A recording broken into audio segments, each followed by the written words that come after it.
Hello, good day everyone. Again, this is Gabriel Gamana.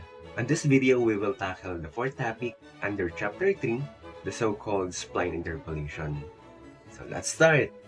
As discussed in the previous videos, as the number of datasets increases, as well as the degree of interpolating equation for both Lagrange and Newton's interpolation. The problem is there are equations that becomes erratic as the interpolating equation increases its degree, as shown in the red curve on this graph. That's where the spline interpolation becomes an important method, since spline interpolation method limits the interpolating polynomial to third degree. In that sense, the escalation of error is prevented.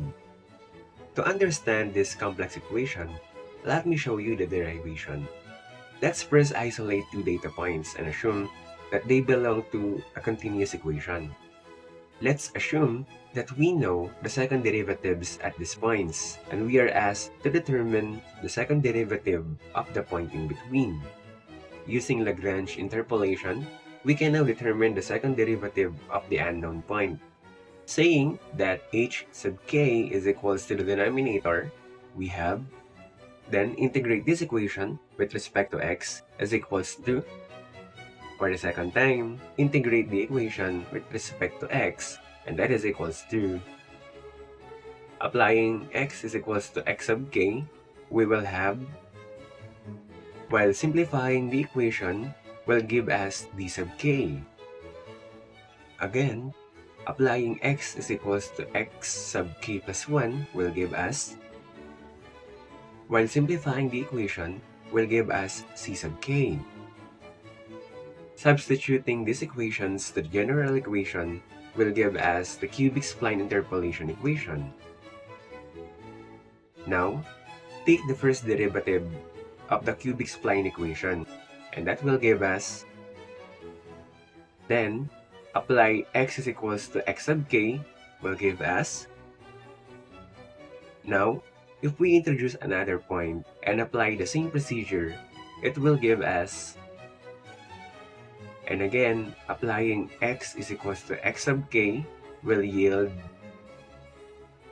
applying the assumption that the curve must be continuous. It means that the slope at x, considering these 2 points, must be equal when we consider these 2 points. Mathematically, that means equating the first derivative for both cases. After simplifying these equations, it will give us the coefficient equation. Now that we derived the equations, the question is how to use them. Well, the first step is to determine the second derivative using this equation.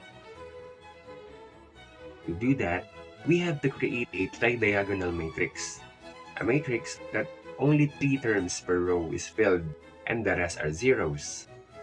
As you see, we can now determine the second derivatives since both of these matrices are given as the known data points.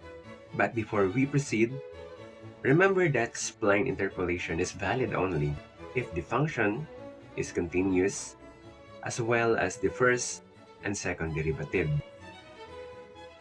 Additional condition to this method is that the first and last points have a second derivative that is equals to 0.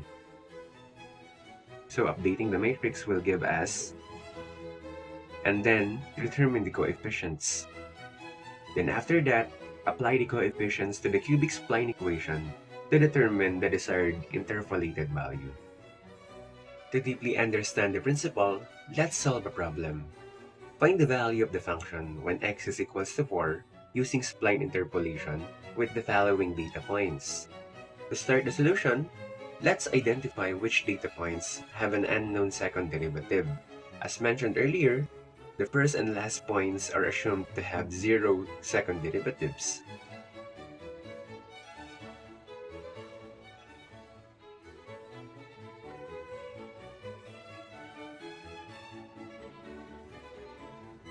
Now, to use the coefficient equation of cubic spline, we have to identify first the data points to be used on this equation. So x sub k minus 1 is equals to 2. X sub k is equals to 6.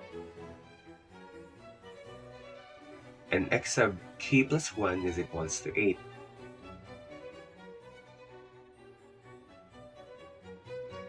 Incorporating these chosen data points to the coefficient equation will give us 6 minus 2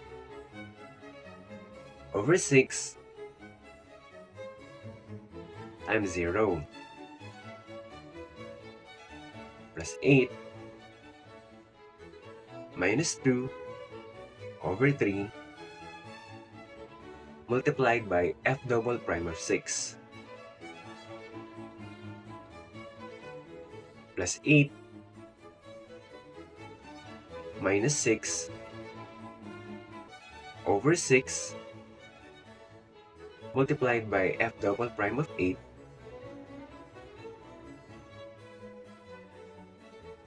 equals to 2.07944 minus 1.79176 over 8 minus 6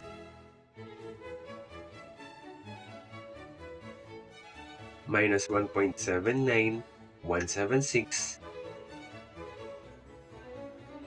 minus 0.69315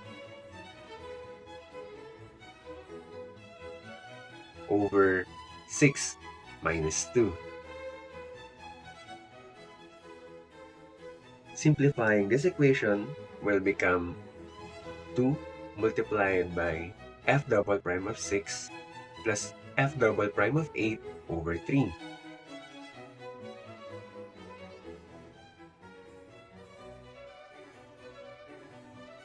That is equals to negative 0.13081, which is our first equation.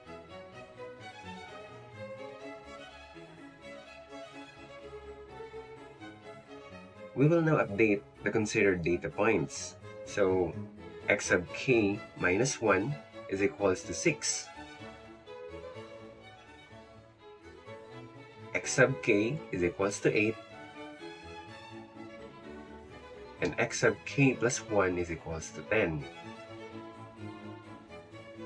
Again, incorporating these chosen data points to the coefficient equation will give us 8 minus 6 over 6 multiplied by f double prime of 6 plus 10 minus 6 over 3 multiplied by f double prime of 8 plus 10 minus 8 over 6 multiplied by f double prime of 10 equals to 2.30259 minus 2.07944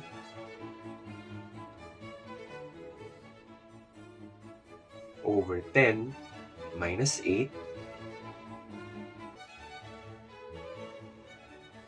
minus 2.07944 minus 1.79176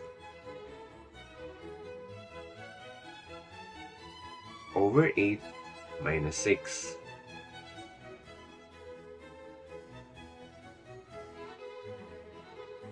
Simplifying the equation will become f double prime of 6 over 3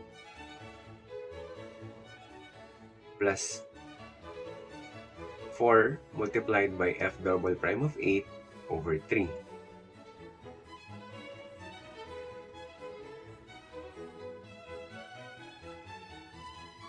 And that is equals to negative 0.03227, which is our second equation.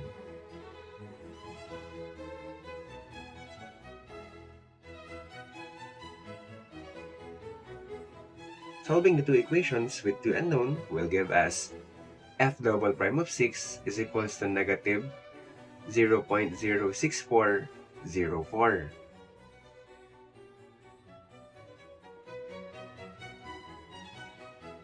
while f double prime of 8 is equals to negative 0.00819.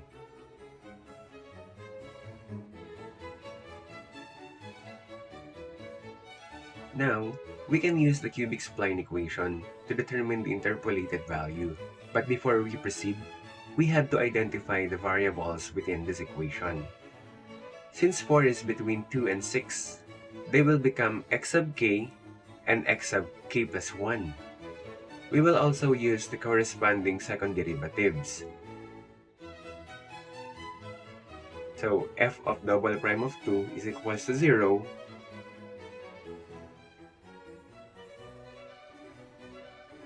and f of double prime of 6 is equals to negative 0.6404.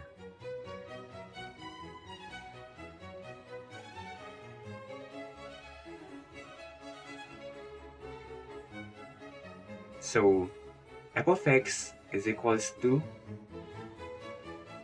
4 minus 2 raised to 3 over 6 multiplied by 6 minus 2 multiplied by negative 0.06404.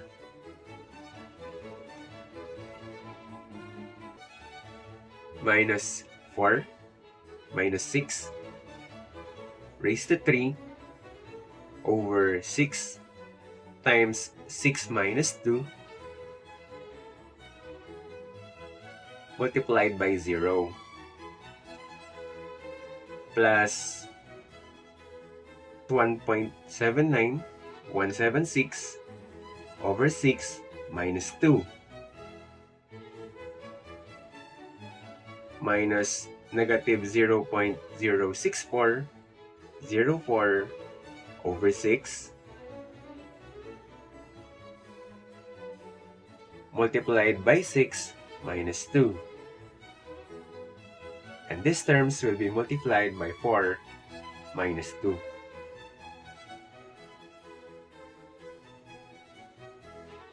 Minus 0.069315 over 6 minus 2.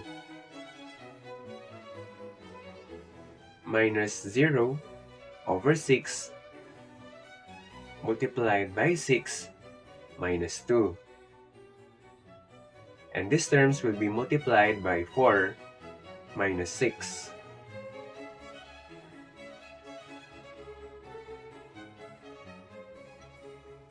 So f of x is equals to 1.30649. If the x value is 7, we will use the data points 6 and 8 for this spline equation. While if the x value is 9, we will use the data points 8 and 10 for the spline equation. In short, the data points should contain the x value. So that concludes the manual computation using spline interpolation. This last part of the video is for the computerized computation using spline interpolation. Again, insert another module for our new method and rename it as spline interpolation. Before we create the sub-procedure, we will declare the variables and their variable types as public so that they can be used outside the sub-procedure within the module. Now, create the sub-procedure and name it as a spline. Then, let's define the variable and their variable types that will be used inside this procedure. Then, using input box for the dataset and the x-coordinate. U-bound function to count the number of datasets. Redeem function to define the dimensions of the array. This set of lines will define the tridiagonal terms in the matrix from the coefficient equation, while these lines will fill the empty parts of the matrix with 0. On the other hand, these lines will refine the matrix into a square matrix, removing the unnecessary components. These lines will define the contents of the constant matrix. Using the Excel function mmult and minverse, We will now define the second derivatives. And lastly, with these sets of lines, we will now determine the interpolated value using the cubic spline equation as function procedure. The reason why we use public variables is because the function procedure requires a lot of variable coming from the spline sub-procedure. In order for the variables to maintain their contents, we have to use public declarations. And again, message box for the output. So if I run the code by pressing F5, it will ask me about the datasets as well as the x-coordinate. And by clicking OK, it will immediately present to me the interpolated value of the function. So that's it for this video. Hopefully you learned something new. Thank you for watching and see you soon. Keep safe everyone.